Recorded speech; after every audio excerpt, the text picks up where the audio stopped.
Hi, I'm Ryan Palmer, gear editor at Bike Magazine, and we're here at Mike's Tiki Bar in East Burke, Vermont. We've been riding the Kingdom Trails this year, and this is the coldest tiki bar we've been to recently, but it's awesome.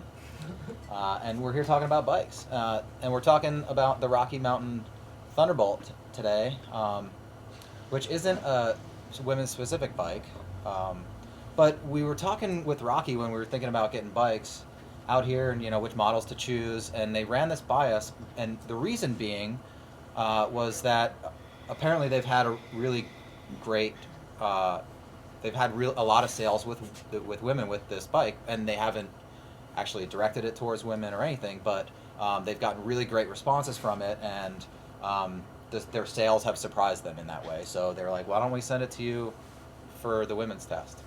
So that's what they did, and you guys tested. What'd you think? I didn't think about it being women's or non-women's the whole time. I know that.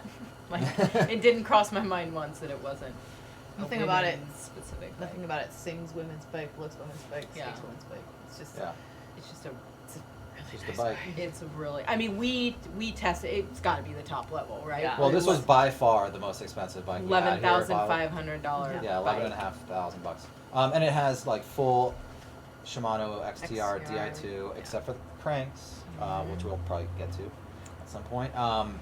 But yeah, it's spec'd blinged out. incredibly well, and yeah, it's got robots for shifters. So. Yeah. Yeah. I mean, it is such a fast bike. It climbs so well. It just goes up and over anything. It really is a really fun bike to ride. And I felt like descending, it really, it's a 120 mil bike, but it definitely Didn't felt matter. like it could handle a lot more. We were riding the same trails as, on the 6-inch trail bikes. Yeah. And It still was just like, I got a few woos, It was, Yeah. It was fun. The whole way down. I'm not I don't look for routes on purpose to climb up, except on this bike I was like, okay, you're expensive. You have all this fancy stuff. Show me what you can do. And I aimed for the gnarliest routes I could find. And every time I get to the top, and I was like, what? I mean, it made up everything.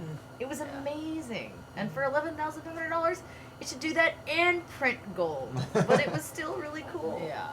And they do have a whole range of, I think just this frame you can get for $2,900 maybe, and it's the same you can get frame. They offer the frame, and they offer a bunch of different Yeah, a build bunch kits of different varying builds, prices. But How did you guys like the Di2 stuff? I think that, it's kind of like when you get let's say you have a really nice photo editing software. You can't expect to master it in 5 minutes. Mm-hmm. This is fancy stuff, and it's not for the Luddites. It's for the people who they're going to have wires coming from their fanny packs. But they're going to have Strava, they're going to have a heart rate monitor. They're really going to be into geeking out on the technology. That's not me, but I know those people, and that kind of stuff can be really, really awesome. Which is cool. yeah, the shifting is so fast and crisp, Really crisp. and you definitely, it's cool. It's Mhm. expensive, but it's Right. really cool. I still appreciate like a simple machine. Like I Sure. ride a single speed clunker with a coaster brake for fun because it's fun, right? Yeah. And I get on this bike and I'm shifting and it's reverse shifting, which was a bit of a surprise to me, but that's my fault for not researching that. I admit that. But there's so much happening and it's happening so fast that I felt like personally I wasn't keeping up with all the Yeah. technology. Yeah. And You just spend and more I time kept on I should spend more time on it. But I kept thinking to myself, like, I know how to shift a bike. Yeah. I know, and I don't need to pay for someone or something to shift my bike a little bit more efficiently for me. What about the bike specifically? It's that you guys really like. Those bells and whistles. Sure. Yeah. Because it did everything. It did everything really good. It did zip up the climb. Yeah. It ate those descents. It really sunk into the corners. It just felt so capable. One Right. one Just thing about I anybody. liked too on this bike, actually, it had a remote rear shock adjuster on this bike.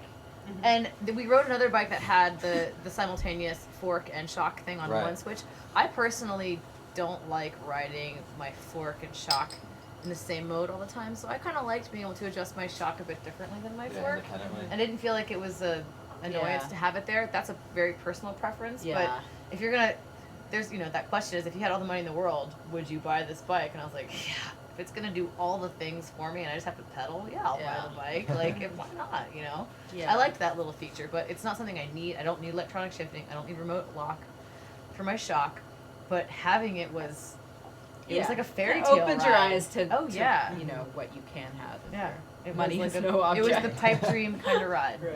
For me, I feel like I could take this on most trails I ride. Yeah, it's you a know? very versatile. Yeah, Definitely. it really Definitely, and It's more got versatile that- than you think it's gonna be. It's that's for got that sure. ride 9 geometry, so you can actually customize the geometry. It's 9 different settings, and so you can have Yeah. super slack to a little bit steeper depending on what you ride most of the time. And it's a Yeah. pretty cool feature. It really does. I mean, it just adds to that versatility. And All right, well, that was the Rocky Mountain Thunderbolt 799 MSL. For more videos, check out bikemag.com, and also check out our print issue available in January.